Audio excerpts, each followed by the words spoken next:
un buen día, apareció pues en la Catedral de Barcelona y en las puertas de muchas iglesias un edicto en que se abría la causa de beatificación de Montserrat Grases, aquella amiga mía pues con la que había compartido tantos momentos, ¿no? Y esto me causó una profunda impresión.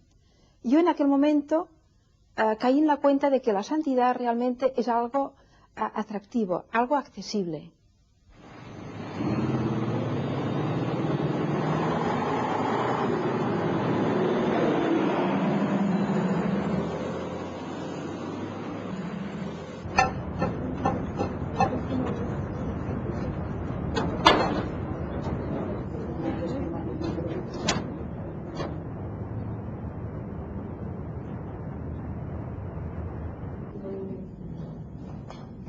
El 16 de junio de 1994 se retiraron los restos mortales de Montserrat Grases García del cementerio de Montjuïc.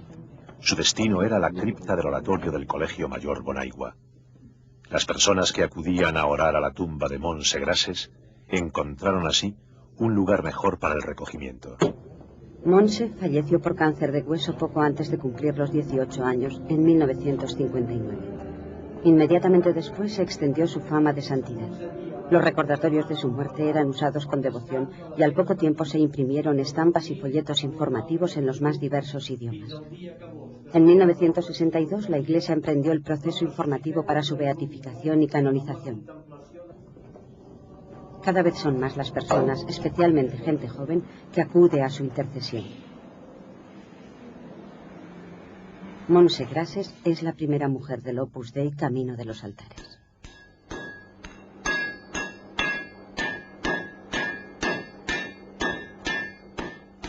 La Guerra Civil Española ha concluido hace pocos meses. La vida social empieza a reconstruirse poco a poco. Tras pasar los años de la guerra en agosto de 1939, Manuel Grases y Manolita García pueden por fin casarse. Es una época dura, difícil, y en medio de ella nace una familia cristiana. En Madrid, otra familia, la del Opus Dei, consigue reunirse. Son apenas una docena de hombres que habían sido dispersados por la tormenta de la guerra. Con la única base material de una residencia de estudiantes destrozada por los combates, reemprenden su labor apostólica. Manuel y Manolita se instalan en el número 183 de la calle París de Barcelona.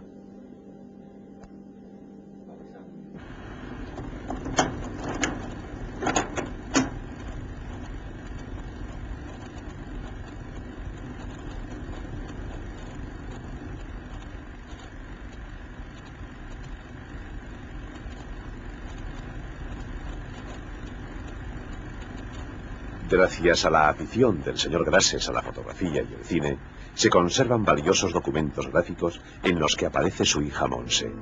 Él recuerda así aquellos años.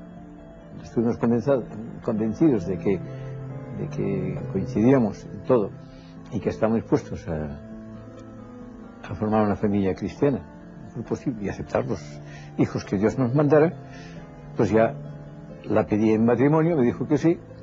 Y acabada nuestra guerra, pues nos casamos inmediatamente. Y ya, pues una vez nacido el primer hijo, se quedó embarazada nuevamente, y de este embarazo nació Montse, que así sucesivamente hasta el 9º hijo nuestro, Rafa. Cuando Montse tenía año y medio, enfermó de un asma bronquial que por mal tratamiento degeneró en una bronquiolitis. Dios quiso que superara la enfermedad. Los médicos aconsejaron que nos trasladáramos aquel verano a un sitio sano, un ambiente ya de cierta altura y seco. Y entonces decidimos ir a Seva.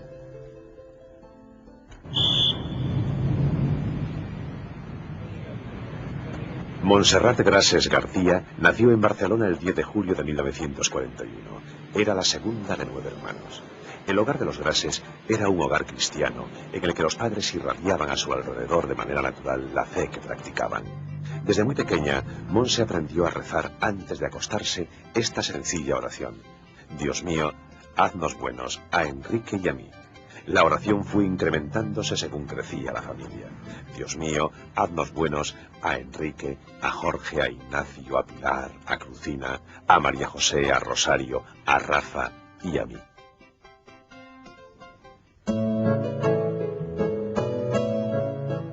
Montse, al crecer, se le fue desarrollando un carácter espontáneo, decidido, a veces sereno, a veces no tanto, pero sobre todo muy equilibrado. A veces pedía la paciencia, pero en general siempre era así, muy equilibrada.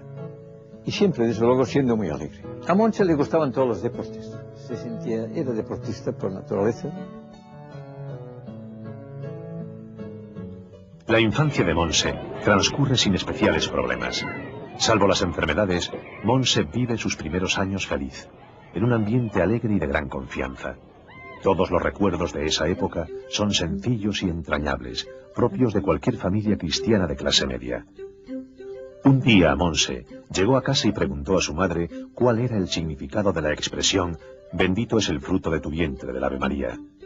En el colegio unas niñas se habían sorprendido de las explicaciones que les dieron de esta expresión, y Montse era la única que tenía la suficiente confianza con su madre como para aclararlo. Como siempre, con naturalidad, Manolita se lo explicó, y aprovechó para hablarle también del origen de la vida. Ambas quedaron de acuerdo en que siempre que surgiese una duda, volverían a charlar.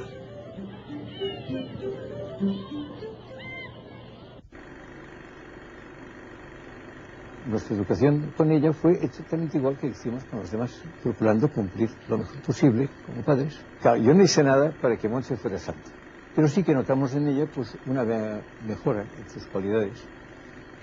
Poco a poco, influida seguramente pues por su carácter y por la formación que después iba recibiendo en el centro de Opus Dei de Vigo, porque los santos no nacen ya santos, sino que se van formando poco a poco a base de esas luchas interiores a lo largo del tiempo. Son ellos que desean serlo y pueden llegar a ello. Los Grases son ya una familia numerosa, con todo lo que ello significa. El orden en la casa será siempre muy importante. No existirá mi habitación, sino nuestra habitación. Y los hermanos mayores Enrique y Montse madurarán antes, al tener que ayudar especialmente a sus padres en el cuidado de la casa y de los hermanos más pequeños. En esa misma época, el Opus Dei ya había comenzado su labor apostólica en Barcelona. Además, desde 1948, podían pertenecer a él personas casadas dispuestas a santificar la vida familiar.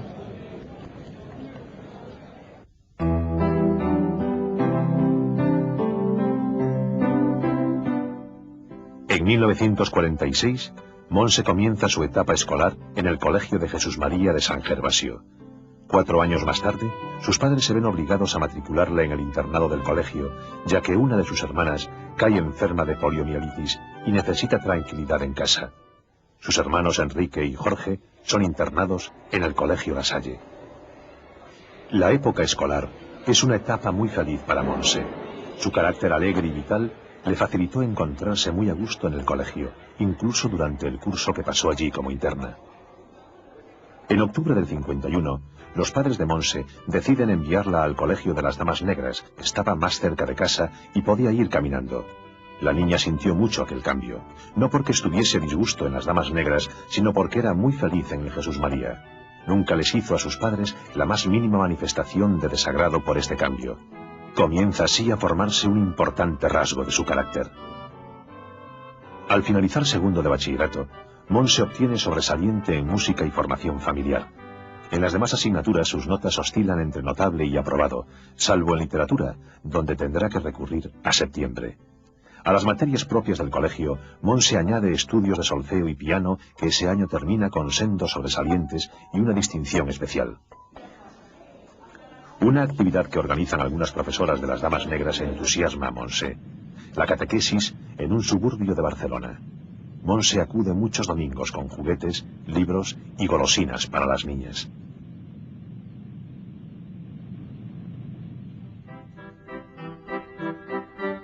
La vida en el hogar de los Grases transcurre como en la de cualquier otra familia de la época.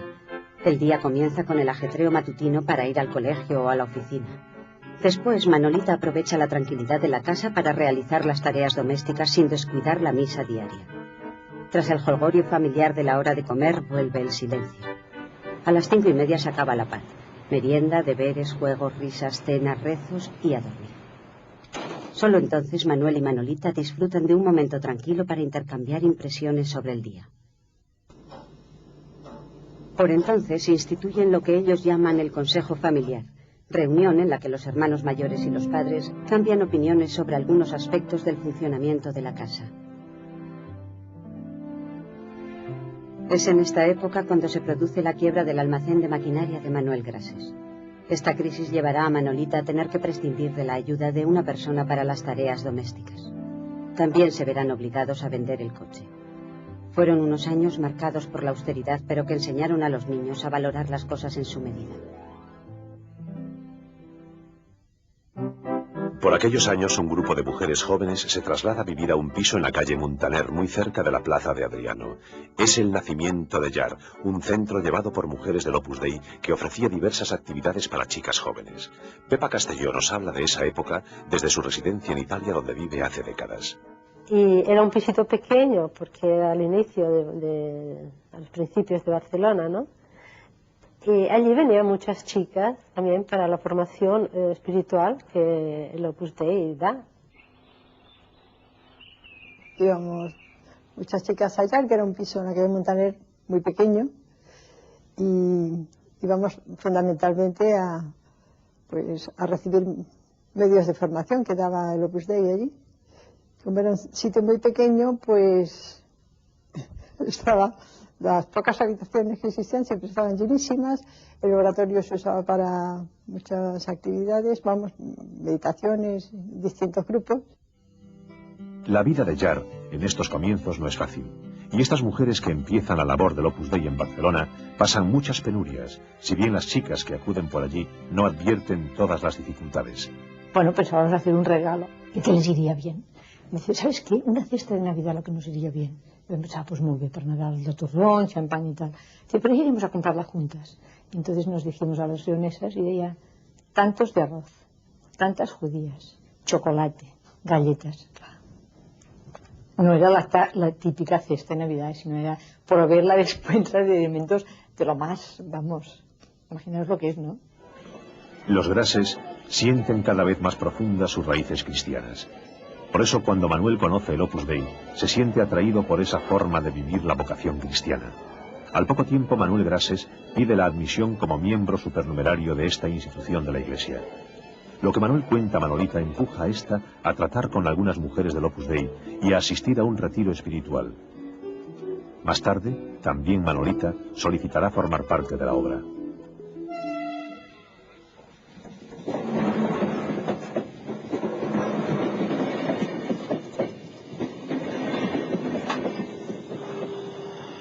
Los veraneos de la familia Grases se centran en Seva, un pueblo al sur de la Sierra del Montseny, donde alquilan un caserón llamado Villa Josefa. Los hijos de los veraneantes se reúnen en grandes pandillas. Las amistades que se establecían eran fuertes y se mantenían de año en año. Montse es una más en la pandilla de Seva. Una persona natural y normal, ¿no? Corriente, como otra de las personas del ¿cómo se llama? Del grupo, como otra de las chicas y los chicos del grupo, ¿no? No se diferenciaba, vamos, algo que llamase la atención. Montse era una chica muy guapa, una chica atractiva, simpática. Los largos veranos en Seva son para Montse tiempo para practicar deporte, realizar excursiones por los montes cercanos, participar en juegos y vivir otras pequeñas aventuras de infancia y adolescencia. Luego también nos gustaba mucho subir al campanario de Seva, que era toda una aventura. Todos los días la pandilla se reúne en la iglesia para escuchar la misa de 8 de la mañana. Después, en lo que humorísticamente llaman la sobremisa, planifican lo que van a hacer a lo largo del día. Algunas veces, como el día de la fiesta mayor de Seva, la diversión pasa por las sardanas que tanto gusta de bailar Montse. Pero quizá uno de los mayores atractivos de Seva lo constituye la gran compañía titular de teatro de Seva, formada por los hijos de los veraneantes y que representaba obras a beneficio de la parroquia. A comienzos del curso 54-55, Manolita decide llevar a su hija Montse a Llar. Montse tiene 13 años y es la primera vez que va por allí. Aquel día lo pasó muy bien y cuando su madre se marcha, Montse se queda ayudando a colgar unos cuadros. Así empezó a venir Montse, ¿no? Cuando se marchó, pero ese día, después me llamó su madre, porque era muy contenta, porque había vuelto de Llar muy contenta, ¿no? Y me llamó diciéndome, dándome esta noticia, ¿no? Que Montse estaba muy contenta de la casa. A partir de entonces, Montse continuó yendo por Llar sobre todo los sábados. Allí oye hablar de santificar el estudio, de amor a la Virgen, de oración y apostolado, de virtudes humanas. Así su corazón se va llenando de ideales nobles y altos y de amor a los demás. También conoce a muchas chicas de su edad con las que coincide en gustos y aficiones. Yo creo que es fundamentalmente que las dos conectamos muy bien con el tema deporte. A ella le gustaba mucho el baloncesto, yo hacía otro deporte que siempre me tomaba el pelo diciendo que el balonmano no era femenino, pero sí que a raíz de esto pues teníamos nuestra amistad, a raíz de esto pues me parecía una persona muy dinámica, muy alegre, con un genio muy vivo, que a mí eso personalmente me atraía y teníamos muchos ratos de conversación, me lo hacía pasar muy bien, francamente bien, y yo creo que a ella también. A los pocos meses de comenzar a jugar en el equipo de tenis del Club Arcino, se le diagnosticó una enfermedad del duodeno que le obliga a dejar este deporte. Una vez más, sus deseos se veían incumplidos, y una vez más, ni una palabra de queja. Una de las noticias que mayor alegría produjo a Montse fue la decisión de su hermano Enrique de ser sacerdote.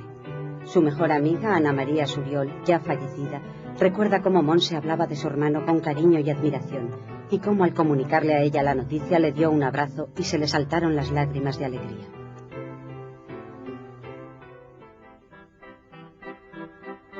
En noviembre de 1956, Montse decidió asistir a un curso de retiro en Casteldaura, centro de retiros y convivencias del Opus Dei.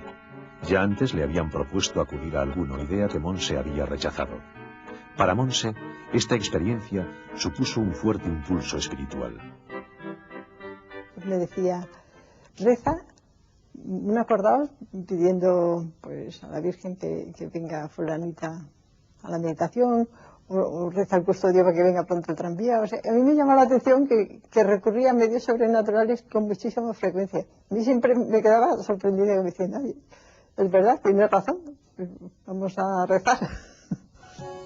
Poco a poco, sintió más de cerca la labor de la obra hasta el punto de que sus amigas le preguntaban si no tendría vocación, a lo que ella siempre respondía de forma negativa. Al año siguiente, con 16 años, Montse acude a su segundo curso de retiro. Al llegar a Casteldaura, ella y Ana María Suriol, entre risas, se dedican a saltar encima de las camas en busca de la más blanda. El resultado fue una cama rota. Sin embargo, durante estos días de oración, Montse intuye que tal vez Dios quiera algo más de ella. Montse ya no era una niña que reaccionara de modo irreflexivo ante los problemas que se encontraba. Era una persona que empezaba a ver en los demás almas a las que comprender. Ella estaba ante una postura de reacción contraria. No tenía ninguna simpatía ni quería saber nada con el Opus Dei. ¿Por qué? Porque mi hermana era del Opus Dei, mi padre también del Opus Dei, y yo ya tenía suficiente. Entonces encontré, cuando llegó Montse, una más a la que yo me podía meter, pues con una comunicación ofensiva por mi parte. Y encontré a cambio, como respuesta, a una persona que me sabía sonreír, que aceptaba mi comunicación, que la comprendía y que me daba la vuelta, dando siempre una salida elegante, una salida en la cual había una afectividad, simpatía.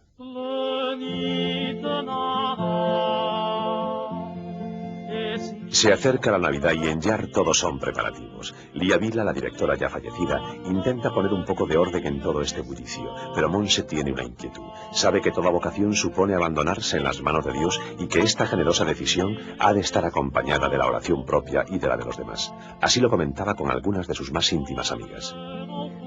Montse decidió dedicar su vida a Dios en el Opus Dei. Era el día de Navidad de 1957 cuando escribía una carta a Monseñor Escrivá de Balaguer solicitando su admisión como numeraria del Opus Dei. El día anterior había estado hablando con Pepa Castelló mientras le acompañaba a comprar figuras para el Belén. Que yo antes hice rezar mucho a todas las personas, para que se decidiese, porque realmente ya eran 3 años que se estaba formando y que estaba siguiendo un plan de vida y que se estaba empeñando realmente en hacer apostolado y en crecer más en amor de Dios, ¿no? Y entonces, ese día, dijimos, hoy es el día que, ¿no? Y así fue, ¿no? Cuando volvimos de comprar todas las figuritas, de ponerlas, llegamos y entró allá a Lía, que era la directora, ¿no? Y le pidió que quería hacer de la obra, ¿no? Aquella fue la Navidad más gozosa de su vida. En la Navidad, cuando Dios se nos entrega por amor, ella se había entregado libremente también por amor a Dios. Cuando sus padres le dijeron que ellos también eran del Opus Dei, Monse se llevó una alegría aún mayor. Sus padres antes no le habían dicho nada para no interferir ni presionarla en una decisión tan personal y trascendente. La vida prosiguió su ritmo normal. Aquel año Monse se había matriculado en la Escuela Profesional de la Mujer. Quería ser enfermera, pero le faltaban 2 años para poder iniciar esos estudios. Además seguía acudiendo a las clases de piano. En la escuela, como era popularmente conocida en Barcelona, Monse estudió dibujo, corte, confección, formación doméstica y estudios artísticos. La vida continuaba su marcha habitual, pero ahora Monse intentaba mejorar su vida cristiana y se esforzaba por encontrar y tratar a Dios en sus ocupaciones de todos los días. Quería aprovechar los deberes habituales y las cosas pequeñas de cada jornada para mantener un diálogo continuo con el Señor, buscando ocasiones inéditas de manifestar que cree y ama, haciendo a Dios presente en sus estudios, en sus diversiones, en su vida familiar, en sus amistades. Como decía el fundador del Opus Dei, si sabemos responder a la llamada, nuestra vida es ordinaria y extraordinaria a la vez, porque el gran milagro, la gran cosa extraordinaria, es nuestra vida ordinaria. Toda esta primera época de su vocación puede resumirse en una sola palabra: felicidad. Felicidad plena en su entrega recién estrenada e intensamente vivida. Con 16 años la vida para Monse está llena de ilusión y de proyectos. Existe la posibilidad de ir a París a colaborar con la naciente labor del Opus Dei en Francia. En febrero, Monse escribe al fundador del Opus Dei: no se puede imaginar, padre, lo contentísima que estoy y lo feliz que soy. En enero de 1958, Monse siente unos dolores en su pierna izquierda. Pero no les da más importancia y los atribuye a algún golpe en una excursión a la nieve. Estas molestias irán en aumento hasta el punto de que sus padres deciden llevarla al médico. Empiezan aquí una serie de visitas a médicos, probando distintos tratamientos para intentar determinar el motivo de los dolores. Pero Monse no mejora con ninguno de los tratamientos que se prueban. Ni Monse ni sus padres sospechan todavía el alcance de la enfermedad. Sigue yendo a clases en la Escuela Profesional de la Mujer, acudiendo a Yar, y en Semana Santa toda la familia viaja a Seba. Monse hace esfuerzos por seguir su vida normal, aunque cada vez camina con mayor dificultad. En esta romería ella tenía que ir con todas, pero como tenía la pierna ya bastante complicada, entonces Lía le dijo que subiera al coche conmigo. Pero no le gustó nada la idea de subir en el coche. Y entonces dijo, no, yo quiero ir a pie, porque yo no estoy lisiada. Inmediatamente que lo dijo, se dio cuenta que yo podía haberme sentido herida. Y subió al coche y me dijo, perdona Rosa, yo no tenía que haberte dicho esto para nada, porque los lisiados muchas veces no es por fuera, sino por dentro, que dicen cosas desagradables. Y a continuación estuvo teniendo continuamente detalles de cariño conmigo. Los análisis y las pruebas continúan hasta que en junio los médicos determinan la enfermedad de que se trata. En la pierna de Monse han encontrado una masa tumoral de considerable tamaño. Ya no hay dudas. El diagnóstico no tiene posibilidad de error. A Monse se le diagnosticó un sarcoma de Ewing después de haber presentado un tiempo molestias, dolores en la rodilla. Este tumor era en aquel momento el más maligno de los tumores óseos en los niños. Sarcoma de Ewing, un tumor propio de los niños y de los adolescentes. En aquel momento el pronóstico era tan infausto que difícilmente los niños afectos de este tumor sobrevivían un año o algo más después de hecho el diagnóstico. Entonces, pues Manuel, mi marido, pues se lo explicó muy concreto, muy claro, sin disfrazar las palabras en absoluto. O sea, ella tenía un sarcoma de Ewing. Yo no sé si le dijo exactamente esto, pero le dijo, se dio cuenta que tenía un cáncer. Entonces, pues se quedó unos momentos así parada y dijo, ¿y si me cortaran la pierna? Bueno, entonces Manuel dijo que ya había habido una consulta sobre ese particular, pero que pues es una cosa que no podía ser, que se habían considerado bajo todos los aspectos y que no era conveniente, con lo cual no había esa posibilidad. Entonces ella hizo un gesto, hizo muy, como diciendo, pues qué lástima, o no sé, un mohín, hizo un mohín nada más,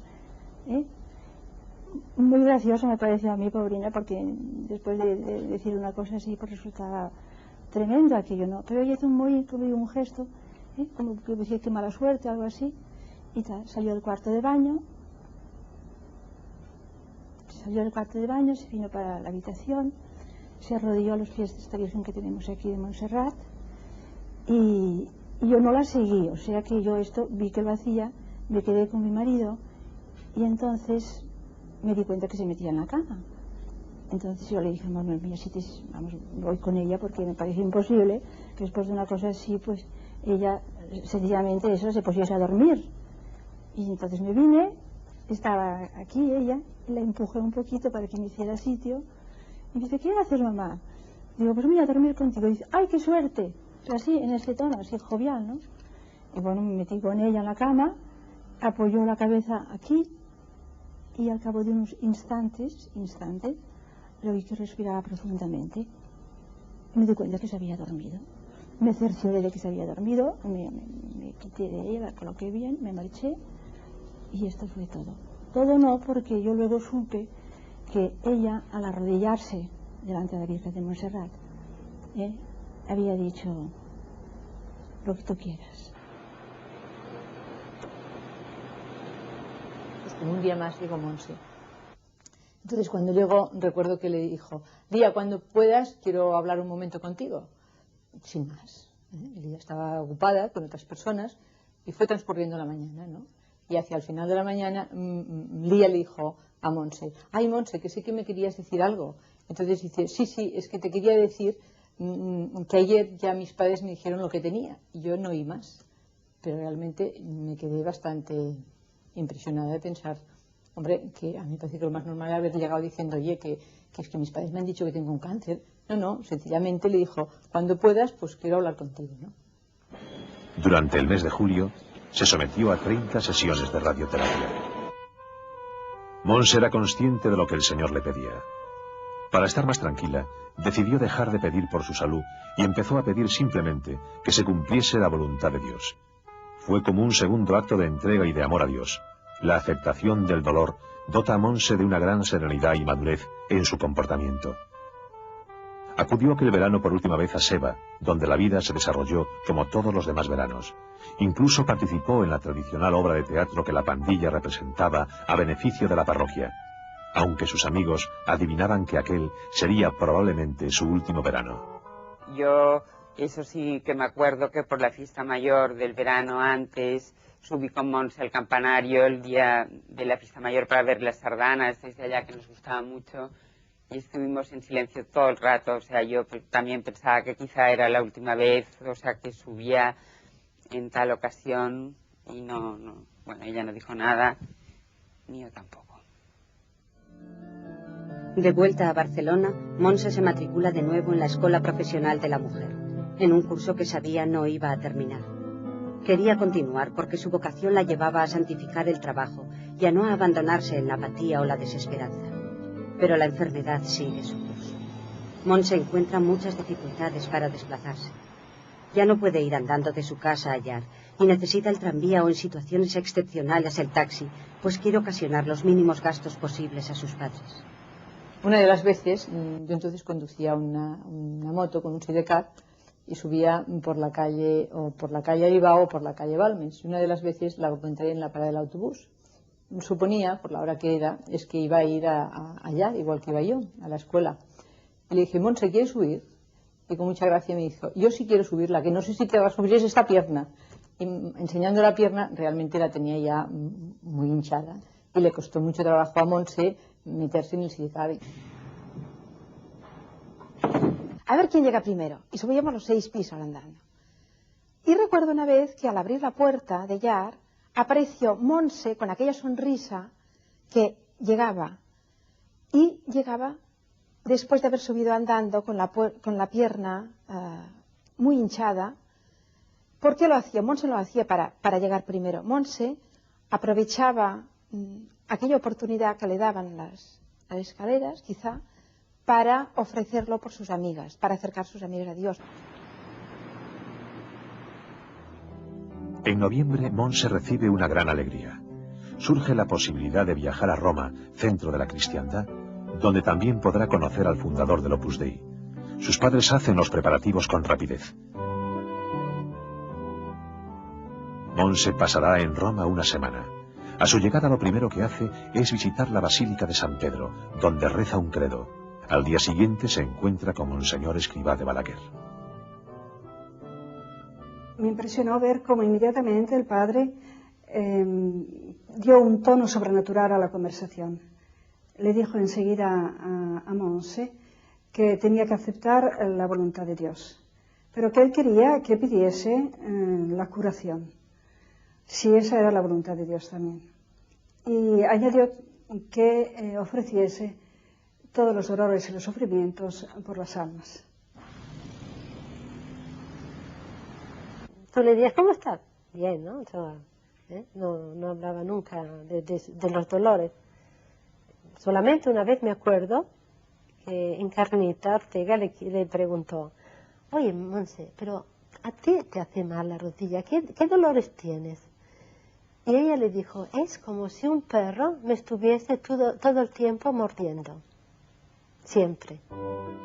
En Roma, Monse saborea la vida familiar de la obra. Allí se encuentra con otras muchas numerarias de distintos países en las que percibe su misma vocación. A la vuelta, se preocupa de traer todos los pequeños detalles y recuerdos que le habían pedido su familia y amistades, desde una estampa de una virgen hasta unas chapas para la colección de su hermano pequeño.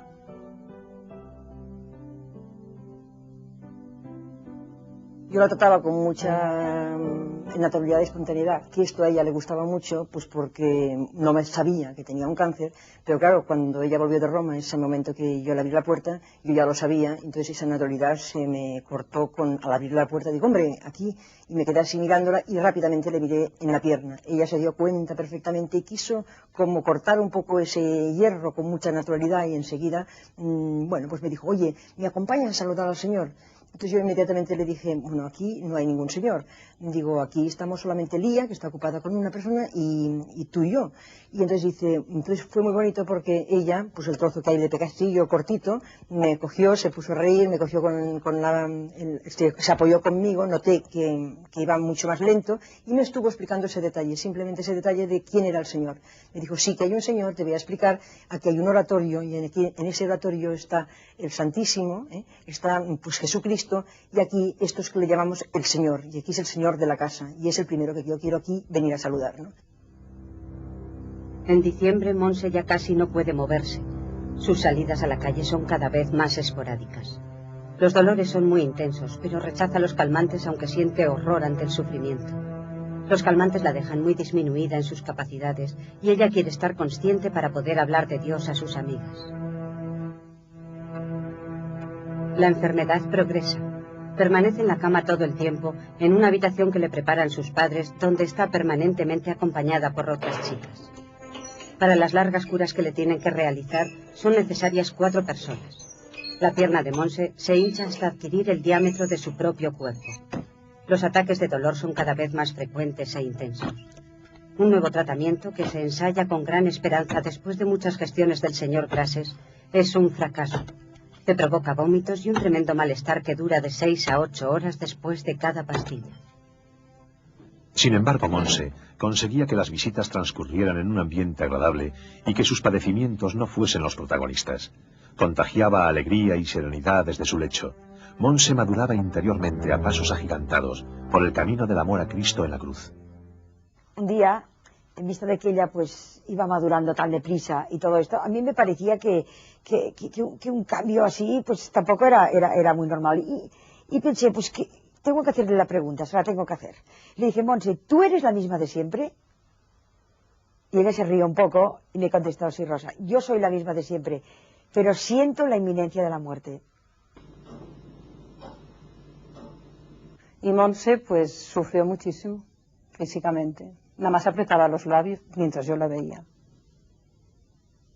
Y la pierna le reventó. Entonces ella me contestó algo que cuando yo llegué a mi casa lo apunté. Y entonces, ahora lo voy a leer, escuetamente como me lo dijo. Me dijo, mira Rosa, si sale una medicina nueva me la tomaré. Si me tienen que cortar la pierna me la cortarán. Y si el Señor quiere que me muera, me moriré. Yo lucho porque quiero vivir, porque soy del Opus Dei, porque quiero servir al Señor, porque quiero evitarle este sufrimiento a mis padres. Quiero y amo la vida, pero si Dios quiere que me muera, me moriré, porque también puedo ayudar desde el cielo. Y nunca más hablamos de esto, jamás. Su hermano Enrique, 30 años más tarde, dejó por escrito sus impresiones de aquellos meses de sufrimiento de su hermana. Trasladó su espíritu deportivo a este torneo final. El dolor le retó, pero ella venció la partida. A ella le apasionaba el tenis, y aquello fue como un partido de tenis frente al dolor. Este partido es siempre difícil, porque no hay términos medios. O el dolor te vence, o tú le vences a él.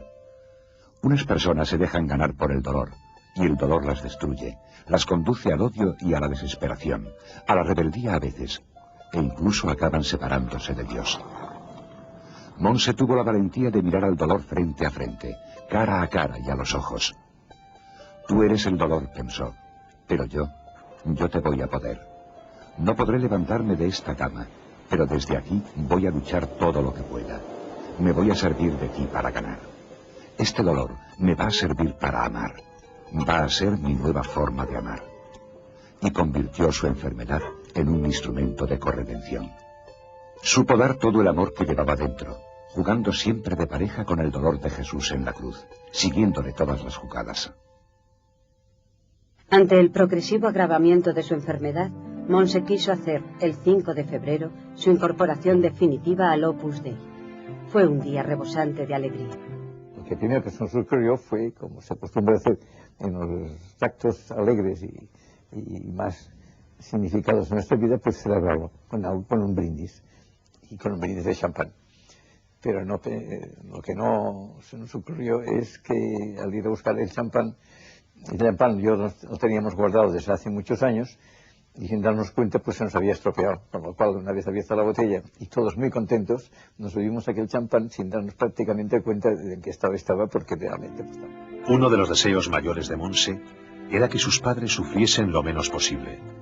Nunca descuidó su aspecto exterior y procuró no mostrar ante ellos nunca ningún rictus de dolor. Montse notaba cómo se le agotaba la vida y veía cómo su padre luchaba y rezaba por hacer fracasar todos los pronósticos médicos. Un día que me iba al trabajo, Montse me preguntó, papá, ¿me dejas marchar? Entonces yo no entendí, me extrañó esta pregunta y dije, Montse, pero ¿dónde vas a ir si no puedes marcharte? Y entonces ella, que conocía nuestros deseos de que se curara, y que si podía ser, pues que no nos dejara, y entonces ella me contestó, papá, por Dios, ¿no comprendes que lo que quiero es marcharme al cielo? La Eucaristía, la confesión, el sacramento de la alegría y su vida de piedad son las claves fundamentales para entender la raíz última de la sonrisa de Montse. El 8 de marzo de 1959 recibe la unción de los enfermos. que ella quería saber cómo se iba a morir. Digo, pues de repente, pues te encontrarás en el cielo. Pero sin más, sin que haya más cosas. Y me dice, ¡ay, qué fácil! Mamá, qué fácil. Monse hizo todas las noches un breve examen de conciencia. Hasta 9 días antes anotó en una libreta sus pequeños esfuerzos por tratar a Dios. Oración tarde y medio dormida, pero he luchado. Comunión, bien. Examen particular bastante mejor. Momentos de desánimo, luego alegría. El día 15 hace su última anotación. Falta de paz y desasosiego, como sola. Hasta Cristo en el huerto de los olivos tuvo miedo al dolor y a la muerte. Monse confió a Lía muchos de sus negros temores, a la muerte, al ataúd, a no ir al cielo. Y la mención a Jesús en Gesemaní la ayudó a ganar en su lucha interior. En estos últimos días, con naturalidad, muchos amigos acudían a despedirse. Yo le pregunto en un momento, ¿y tú cómo estás? Qué tontería preguntar esto. Y ella me dice, bueno, pues yo, si no fuera por lo de la pierna, lo demás, muy bien. Nuestra despedida fue despedida de amigos, de montañeros. Adeu-siau, adiós, hasta la próxima. Adiós, Jorge, adiós, Monse. Y fue cuando yo me despedí, bajando por las escaleras de la calle París, que me quedé preguntándome cómo es posible que esta criatura, con el daño que tiene, con el mal que tiene, esté todavía pensando en mis cosas antes que hablarme de sus cosas.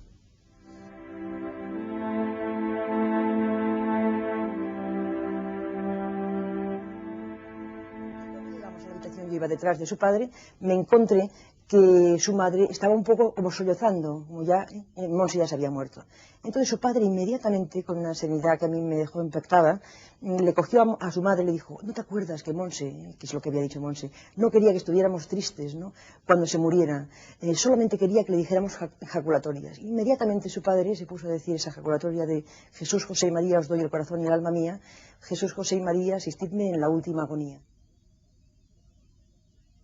Yo inmediatamente le cogí el pulso, me di cuenta que efectivamente era así, y entonces pensé que ella había estado siempre muy enamorada, porque solamente todo lo que había pasado, solamente estando enamorada de Dios, se podía haber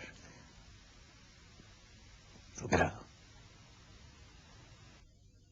Era el 26 de marzo de 1959.